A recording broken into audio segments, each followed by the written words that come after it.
அன்பான நண்பர்களே, உலகத்துல பார்த்தோம்னா, யாராவது நமக்கு திட்டுறாங்க, நம்ம கேலி பண்றாங்க, நம்ம கோவத்தை ஏற்படுத்துறாங்கன்னா, உடனே என்ன பண்ணுவீங்க? அவன 4 வார்த்தை அவன் சொன்னா, நம்ம 10 வார்த்தை அவனுக்கு எதிர்க்க சொல்லுவோம். அடி, தடி, சண்டை, 10 பேரை கூட்டின்னு வந்து அவனை தம்மு திம்முன்னு தப்புறது, இப்படியெல்லாம் பண்ணுவோம். ஆனா வேதத்துல அன்னாள்னு ஒன்று தேவனுடைய பிள்ளை இருந்தாங்க. அவங்க என்ன பண்ணாங்க தெரியுங்களா? எல்கானாக்கு 2 வாய்ஃப்.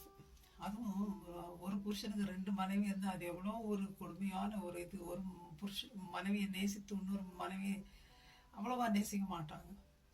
ஸோ அது இன்னும் அவங்களுக்கு கோவத்தை ஏற்படுத்தும். டென்ஷன், டெய்லி இரிட்டேஷனு, அதெல்லாம் ரொம்ப டூ மச். அந்த மாதிரி தான் அண்ணாளுக்கு இருக்கு. அதுவும் ஒருத்தர் குழந்தை இருக்கும், ஒருத்தர் குழந்தை இல்லை. எப்படி இருக்கும்?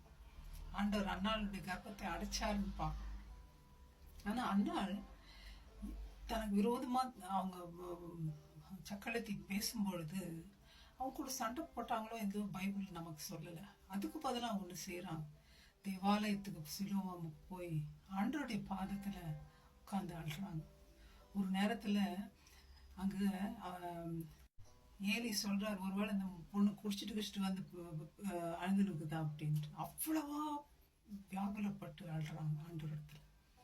கணவன்கிட்ட போய் கேட்கல, உற்றார இடத்துல போல, சண்டை போடுற பொம்பளை கிட்ட போல. ஆனா தேவனை நோக்கி போனாங்க.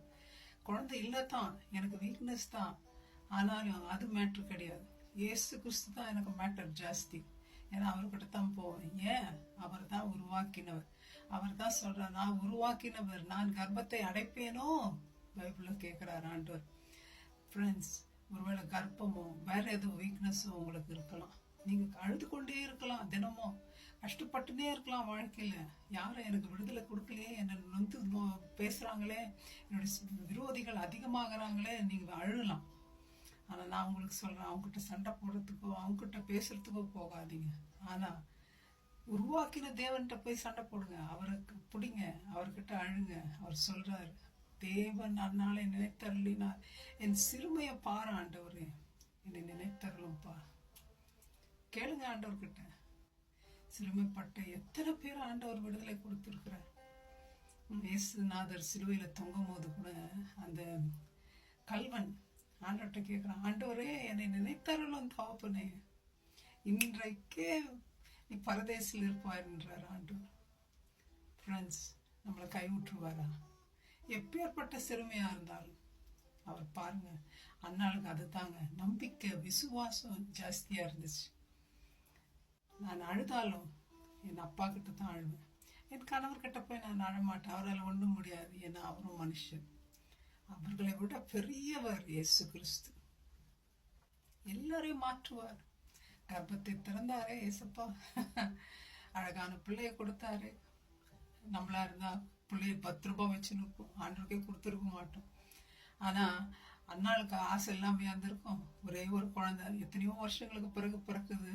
எவ்வளோ ஆசை வச்சிருப்பாங்க அந்த குழந்தை மேல, எவ்வளோ ஆசையா வளர்த்துருப்பாங்க ஒவ்வொரு நாளும். அந்த சின்ன குழந்தை நடந்து தவழ்ந்து போறதை பார்க்கறதுக்கு எல்லா தாய்க்குமே ரொம்ப மகிழ்ச்சியா இருக்கும், ரொம்ப அட்டாச்மெண்ட் ஆயிடும். அந்த வேலையில ஆண்டவருக்காக என்னத்தை நியமித்தாங்களோ, என்னத்தை சொன்னாங்களோ, அந்த குழந்தைய எடுத்துன்னு போய் ஆண்டவருக்காக கொடுக்குறான். என் குழந்தை அன்பு பாசம் மேட்ரு கிடையாதுங்க, இயேசு தான் எனக்கு மேட்ரு ஜாஸ்தி. இயேசு மேல அன்பு வச்சாங்க. நீ எல்லா காரியத்தை விட்டு ஆண்டவர் மேல நம்ம நம்பிக்கை வைக்கிறோமா, இல்லை உலக காரியத்துக்கு மேலேயும் உலக பிள்ளைகள் மேலேயும் ஃபேமிலி மேலேயும் நம்ம அன்பு ஜாஸ்தி செலுத்துறோம்? ஆண்டவர் சொல்ற, உன் முழு இருதயத்தோடு என்ன தேடுன்றார், என்னையில் அன்பு கூறுன்றார்.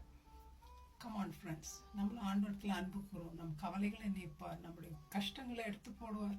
நம்முடைய சத்துருக்கள் முதலிலேயே நம்ம தலையை உயர்த்துகிற தேவன் அவர் தான். வாங்க அவர்கிட்ட போவோம், வெற்றி அடைங்க, சந்தோஷமா இருப்போம், சமாதானமா இருப்போம். May God bless you, my friends. Thank you. Bye bye.